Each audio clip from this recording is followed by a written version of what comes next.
রাজা কৃষ্ণচন্দ্র একদিন গোপাল ভাঁড়কে বলেছিল, গোপাল ভাঁড় আমার এই নদিয়াতে কৃষ্ণনগরের রাজ্যে তুমি ঢেরি দিয়ে দাও, যারা বউর কথা চলবে তাদেরকে 3000 দেবো, আর যারা বউর কথা চলবে না তাদের 5000 দেবো। দুটো ঘর করে দিয়েছে, একটা ডাইন একটা বাইন। বলে কেন?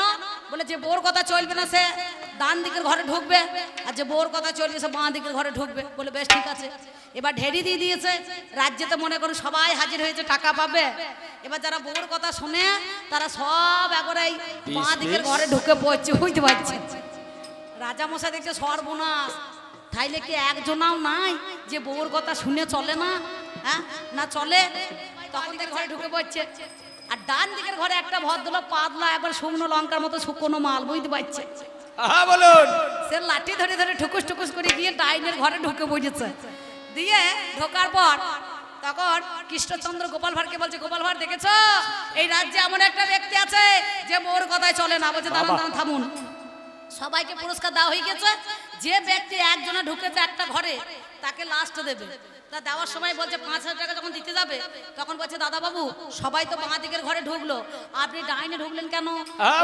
বাবু ভয়ে বলবো না নির্ভয়ে বলবো? বলছে তুই নির্ভয়ই বল। বলছে বউ বলেছে যেদিকে ভিড় আছে সেই ঘরে যাবে না, যাবে না। বউ বলে দিয়েছে আর কি, যে ঘরে ভিড় আছে সেই দিকে যেও না, চিড়ে চাপটা করিয়ে দেবে। যে ঘরটা ফাঁকা আছে মাল ফাঁকে তুমি ঢুকে পড়বে। আমি বলি কথাই আছে আপনাদের, তুমি ঢুকে পড়বে। তাই আমার এই পুরুষটার ঠিক দশা তেমন হয়েছে। নারীকে চেনো? নারী মারতেও পারে, বাঁচাইতেও পারে, ভালোবাসতেও পারে, জরিমানা করতেও পারে, আবার লোক ঢুকে মার খাইতেও পারে, নাকি বলছেন? হ্যাঁ নাকি? কত ভালোবাসি জানেন? হ্যাঁ আমি কি বলিব ভাবের কথা, আমি কি বলিব ভাবের কথা, আমি আপনাদের জানা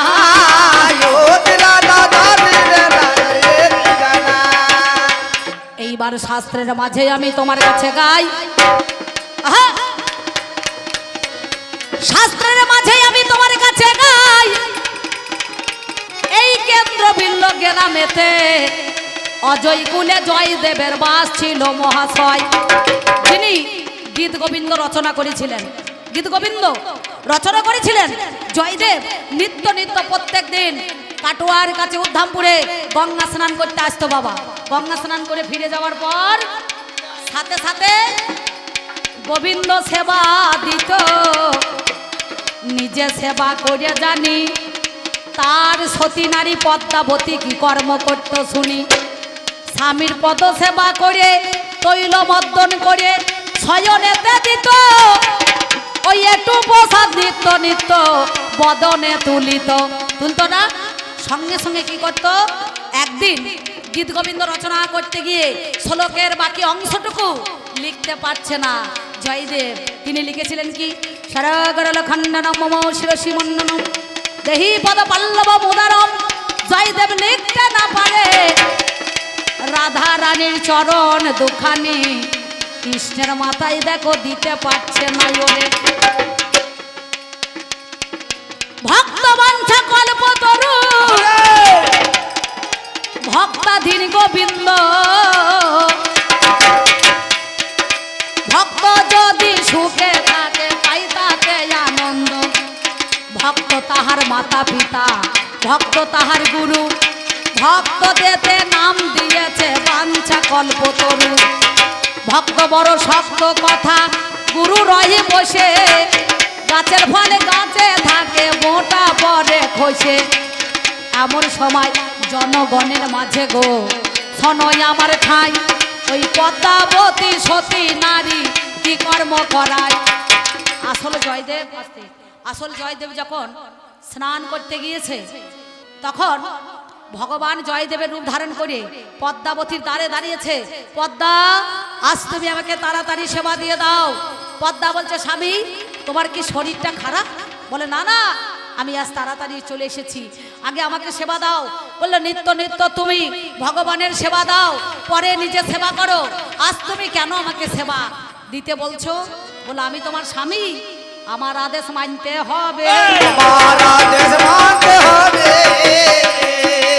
বলি কথা তোমার নিকটে, আমার আদেশ মানতে হবে। সেদিন নিত্য নিত্য যেমন স্বামীকে সেবা দিত পদ্মাবতী, স্বামী জ্ঞানে আসল ভগবান জয়দেবের রূপ ধারণ করে যখন দ্বারে দাঁড়ালো, তাকে সেবা দিল, সেবা দিয়ে শয়নে নিয়ে গেল, শয়নে নিয়ে গিয়ে পদ সেবা করলো। তার শয়ন দেখে স্বামীর পাতে একটু প্রসাদ যেমন পেতে হয়, প্রসাদ নিতে হয় না, প্রসাদ খেতে হয় না, প্রসাদ পেতে হয় নাকি বাবা? ওই জন্য শাস্ত্রে কলম দিলেন, গুরু করো জেনে আর প্রসাদ মারো টেনে। যার তার কাছে প্রসাদ নিলেও হবে না, হবে সঙ্গে সঙ্গে ও করেছে কি, ওই একটু প্রসাদ একটুখানি যে বদনে নিয়েছে।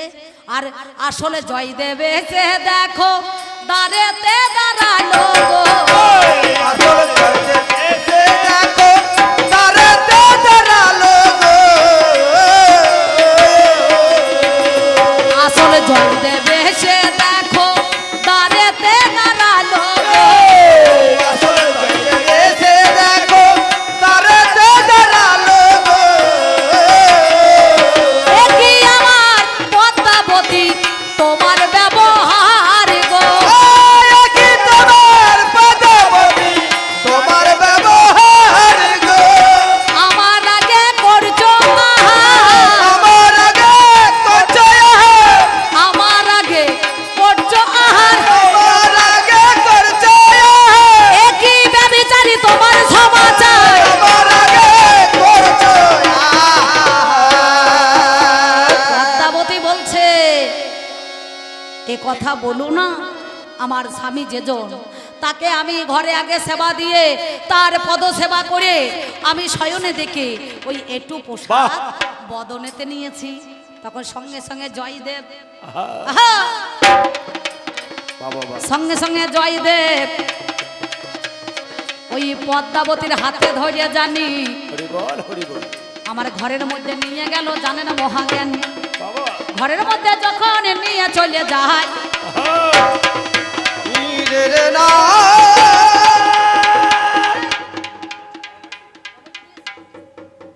সুন্দর আমার কমিটি দাদারা বুঝতে পারছেন ভালো। আমি কায় মনোবাক্যে প্রার্থনা করছি আদ্যাশক্তি মহামায়ের কাছে। দাদা বাবুরা 100 টাকা দিয়েছে, আমাকে পুরস্কার করেছেন। আমি মায়ের কাছে প্রার্থনা করছি এই কমিটি 100 জন হয়ে যেন এই অনুষ্ঠান প্রতি বছর নাই চালাইতে পারে নাকি বাবা। কবি বাউল কীর্তন বাংলা সাংস্কৃতিক অনুষ্ঠান এইভাবে যেন ওনারা চালিয়ে যেতে পারে। কমিটি যেন জীবনে কোনোদিন ভাঙন না ধরে নাকি বলছেন। গেলবারে একটা মেয়ে ছেলেকে এনেছিল, জানি না আমি কাকে এনেছে, বলে দিদি গান ভালো করতে পারে না, তা একটু এই বছরে জানে ধৈর্য করিয়েন। আল্লাহ সে ধৈর্য করবো, সব জায়গায় যাচ্ছি আর খালি বলছে ধৈর্য করুন ধৈর্য করুন। সবাই মিলে যদি ধৈর্য করিয়ে নেয় আমরা বাঁচবো কদিন না বলছেন। বোম্বে বাক্য হয়, বাক্যতে আয়ু হয়, আমাদের লাস্টিং বেশি নাই। সঙ্গে সঙ্গে ওই জয়দেব পদ্মাবতীর ঘরে নিয়ে গিয়ে দেখছে আর কি আমার থাকতে পারে। শ্যাম চিকন কালো কি বলিব ও বাবারে বোঝে নন্দ লালো। আপনারা জ্ঞানী জনে জানেন মহাশয়, সঙ্গে সঙ্গে আর দেখো ভগবান নাই। মকরন্দ গন্ধ তখন নাসিকাতে গেল, গীত গোবিন্দ খুলে আমার দেখিবারে পেল। শ্লোকের বাকি অংশটুকু পড়েছে লেখন, ভক্তাদির ভগবান সেই মধুসূদন। এবার সেই সময়ে পদ্মাবতীর কাছেই ওরে গায়, ওগো আমার পদ্মাবতী শোনোই আমার ঠাই।